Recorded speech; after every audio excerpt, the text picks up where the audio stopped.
I was good, y'all. So today I'm gonna be talking about how running is actually anabolic and how cardio boosts strength and hypertrophy. But first, let's address the cardio scam. Cardio kills gains. That's what most gym tards say, and sure, if you're doing tons of high intensity running without proper recovery, they're not wrong. You're obviously gonna lose fucking muscle mass and fucking fat and carbs. You're gonna lose everything.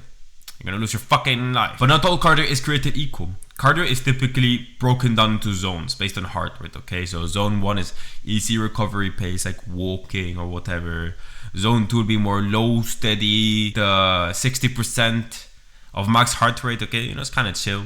And then zones 3 to 5 are progressively harder, with zone 5 being fucking max effort sprints, okay? So zone 2 is where the real magic happens, okay? If you keep your effort low, you're mostly burning fat for fuel and you're building your aerobic base, all without interfering. Fuck me, I'm sleep deprived. Oh my gosh, I've never even spoken with such a thick accent in my life. So zone 2 is where the real magic happens. It keeps your efforts low, burns mostly fat for fuel, and it builds your aerobic base, all without interfering with muscle gain or recovery.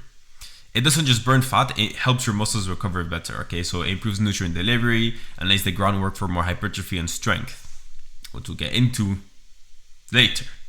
But first, let's go to some theory. Fat loss and recovery, okay? So zone 2 is aerobic base building. When you're in zone 2, which is roughly 60 to 70% of your max heart rate, your body predominantly burns fat as fuel. This improves the mitochondrial density, the number one function of your cell's energy factories. The mitochondria is the powerhouse of the cell! And that means higher fat oxidation, linear physique with less fat spillover, better oxygen utilization for faster muscular recovery, stronger cardiac output, which translates to more efficient nutrient delivery and waste removal, okay? So a lot of things, like I said in so many videos, it just links to other things I've discussed in my videos, it just links together. So this is it's like brick by brick, bro. This YouTube channel is brick by brick, everything connects. And since fat loss equals better nutrient partitioning, your body prioritizes feeding muscle, not storing fat, even at rest, okay? Theory 2, hypertrophy and strength. Zone 2 also improves your capillary density, okay? The little blood vessels that surround your muscle fibers and just surrounds your entire fucking body. And what does that matter? More capillaries equals more nutrient delivery program of muscle, increased glucose and amino acid uptake, higher insulin sensitivity, which equals less fat and more lean gains. And also, zone 2 increases the mitochondrial biogenesis, more and stronger mitochondria inside muscle fibers. This ramps up the aerobic ATP production, meaning you recover faster between sets, you can push harder within sets before fatigue hits, and you reduce your metabolic waste buildup like lactate and hydrogen ions and phosphates and whatever that normally shut down your reps. So it indirectly makes you a better lifter, okay?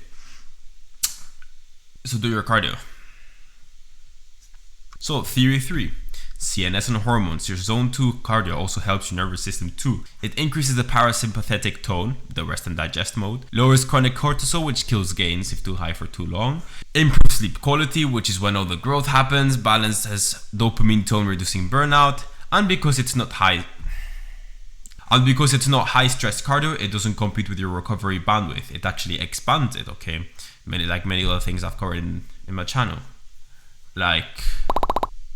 So you're building a resilient nervous system, one that fires better, recovers faster, and resists fatigue longer. So zone 2 isn't cardio for the sake of it. It's not about burning calories. It's about making your body a more efficient machine, one that can grow more, recover better, and stay lean doing it. And before any of you stupid motherfuckers say, then why don't pro bodybuilders do cardio? Motherfucker, look at them. They're like 300 pounds of pure lean muscle, okay? That muscle is alive. It's not fat, it's alive. So it requires respiration.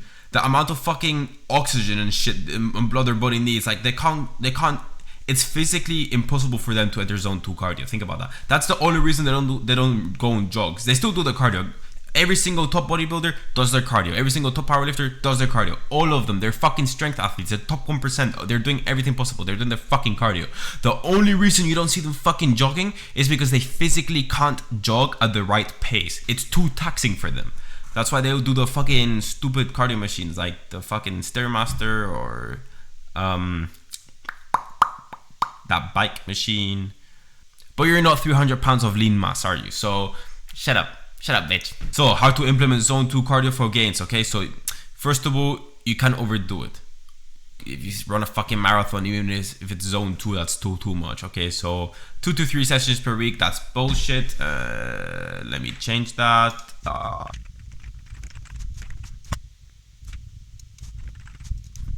So, how do you actually do the fucking cardio?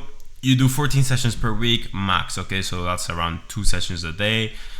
Max, okay, as a minimum, try to do 1 or do 5 sessions a week, you know, but don't be a lazy fuck. Get your cardio in. I'm being a bit hypocritical right now, but hey, I'm gonna go on a run today, I promise. So 10 to 30 minutes per session, you know, 10 is a bit on the low end, and so you want to aim more for like 20 to 30 minutes. If you go above 30 minutes, especially post-workout, you might actually be doing more damage than good. So, you know, watch out, keep it steady. So keep your heart rate at 60 to 70% of your max. So a good way to indicate that you're in the right zone is that you're only doing nasal breathing, okay? So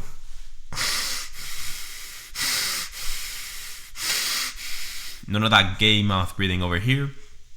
And do it fasted, or preferably right before a meal, okay? So you're going to be increasing your insulin sensitivity, your blood flow, and hence your nutrient partitioning, your GLUT4 transporters. You just do it before eating, okay?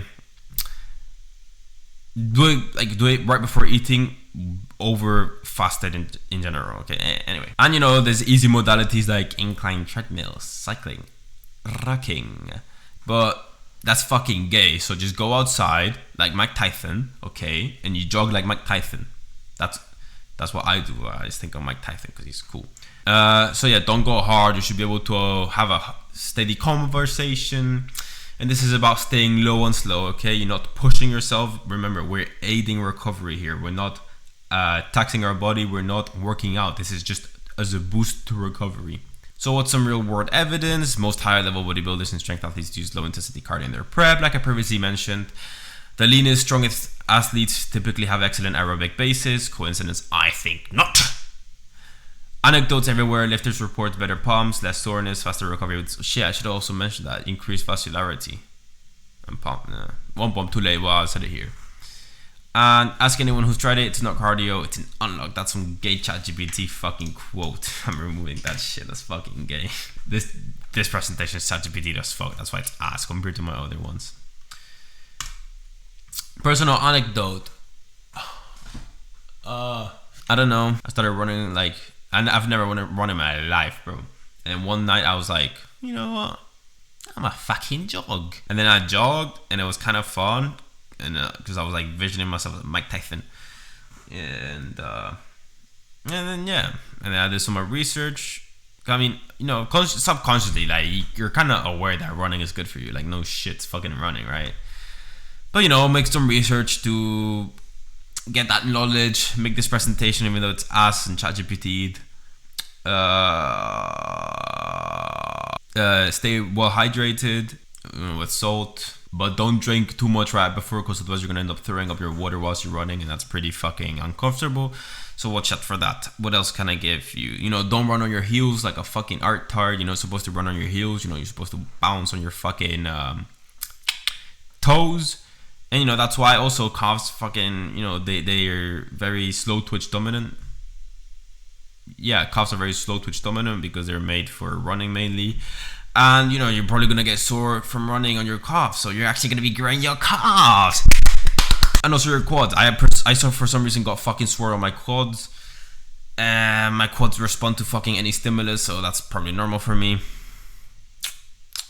And yeah. So conclusion, running doesn't kill gains. But, you know, you can run the wrong way, and in that case, you're going to be ruining your gains. So, you know, don't run too long and too hard. Zone 2 isn't punishment for your body, right? It's not working out, like I said. It's a cheat. Why is ChatGPT so fucking gay with his quotes, bro? So remember, Zone 2 isn't a workout. It's a recovery aid, so it shouldn't be...